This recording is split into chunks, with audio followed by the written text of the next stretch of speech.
Right, here we have the Sigma 10 to 20 millimeter. This is the one that you're going to be buying. Okay, notice though that it's the f4 to 5.6 and not the f3.5 onwards. Okay, EXDC. Okay, as you can notice then, you've got all the original packaging, all in reasonable condition. Store this out of the way in the cupboard downstairs. Okay, so let's have a look, see what we've got inside. Okay, all original stuff. We've got some kind of crazy hieroglyphics going on for the Sigma limited warranty, but that was bought over a year ago, so that'll be null and void. Okay, some instructions on how to use it. If you're buying this lens, you probably know how to do it already. Okay, and then lo and behold, the actual Sigma itself. All bubble up top. Okay, the soft case, all in good nick. Okay, I tend to leave my kit in my bag itself, and there she is, the actual camera itself. Okay, it's got both the inserts in there. Got the foam pad that sits on the bottom to protect the lens elements at the front. Okay, and then like a foam pad at the top, which seats the end of the lens itself. Okay. Okay, we've got the lens cap, an original lens cap, and also the rear lens cap as well. Okay, denoting for Nikon on the top. Okay, the lens hood itself. Okay, the little label on here, so I can show you. Okay, f8 to f11 at 20mm. Basically, that's the sweet spot. I did a bit of research on how to produce the best bit of image quality from that lens. Okay, and it denotes that at its full focal length at 20mm. Okay, if you dial in f8, between f8 and f11, you'll get the sharpest image on there. Okay, so there you have the lens itself. Got the EX finish on it, a nice matte finish, looks pretty snazzy. Okay, the lens window itself. Okay, the actual movement of the focal length and the focusing ring are really quite smooth on this. So 10mm up to 20mm, and back down. Okay, the focus ring as well. You can see it moving around, infinity, nice fluid motion all the way down to 0.24 of a meter, or if you're in imperial, that's 0.8 feet. Okay, it does go a little bit below that. Once you hit the limit on that, okay, you carry on returning. It just has like a slip clutch in it. It frees it up. Okay, bit of spec then. Inside here we have 14 elements in 10 groups, and the angle of view that you'll be expecting to get from this is 102.4 to 63.8 degrees. Okay, so 102 would be the 10mm through to 63.8 degrees at 20mm. Also, it's down to f22 at the minimum aperture, and then the largest aperture 3.5 to 5.6. Okay, as you were, f4 to 5.6. It'll be f4 at 10mm and 5.6 at 20mm. Okay, I've been using this on my Nikon D300S. I'll show you how it works.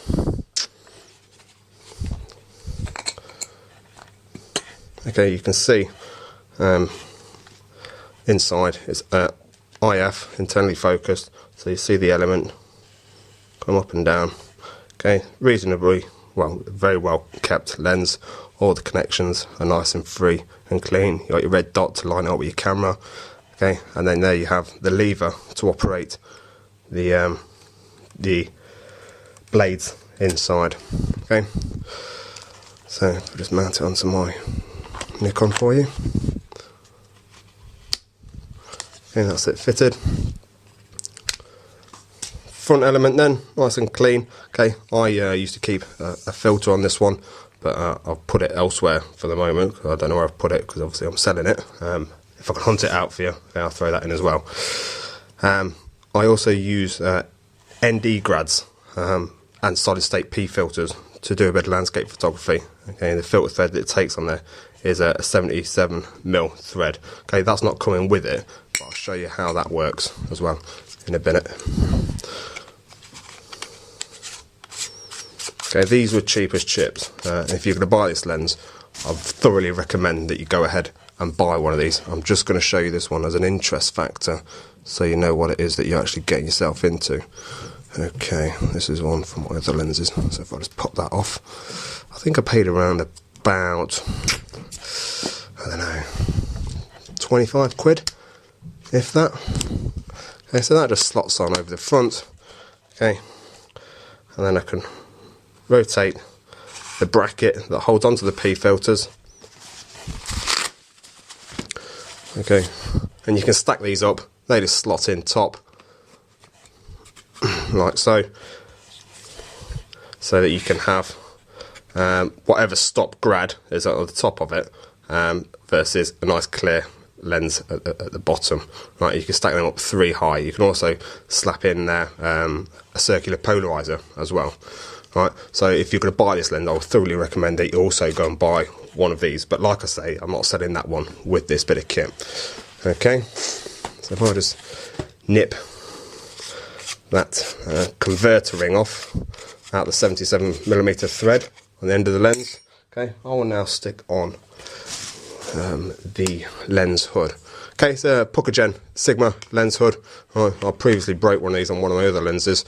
The replacements don't look as nice, and they're relatively pricey as well to replace. I'll leave this little tag on here so that you know what the sweet spot is, but it's only sellotaped on, and that'll quite easily come off with a bit of water, and it shouldn't leave any marks on it. Okay, we have got a little bit of the finish that you can see there that's coming away slightly, but other than that, okay, the lens hood is in reasonable condition. Got another slight mark there as well. Okay, there's no switch on it for manual or automatic focus. Okay, that's just done in camera. Okay, the serial number here, made in Japan, 2276655. Okay, so let's power this beast up. Okay, we'll do it for aperture mode to start off with.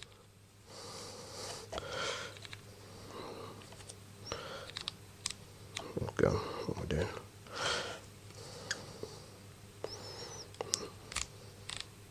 Okay, there we go. Boom. Okay, f29 all the way down then to f5. Okay, so I reckon I'm going to be around about 15mm there.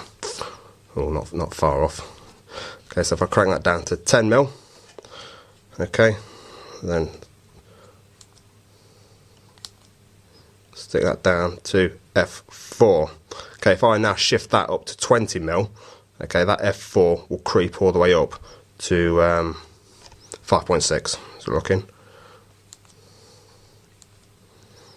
f4, 5, 5.3, 5.6. Okay, and that's as fast as you'll get at that one at 20mm. Okay, focusing wise then, so I'm on single focus there.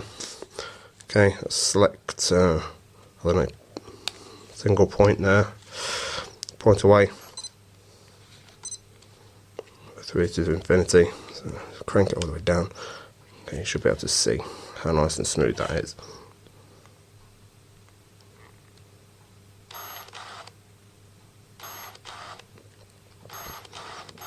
Obviously it's not locking onto anything because it's just hunting. What else do you want to know about this Sigma?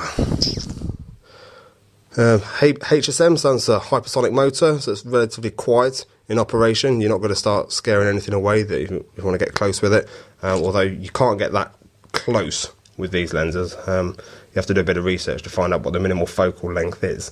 Let me have a look. It doesn't say. Minimal focal distance is 24 centimeters. If you're working in Imperial, 9.4 inches. Okay, so ideal for landscape photography. I love this lens, but I'm going to try my hand a bit of macro as well. Okay, lens cap always goes straight back on whenever I use these ones. Ensure that no dust gets in there. Right, tighty lefty loosey. Okay, bayonet fitting for the reversible lens hood, and then stick on the lens cap. So that is the lens that you are about to buy. Okay, looks in good condition. and works well. Right. Put it back in for you.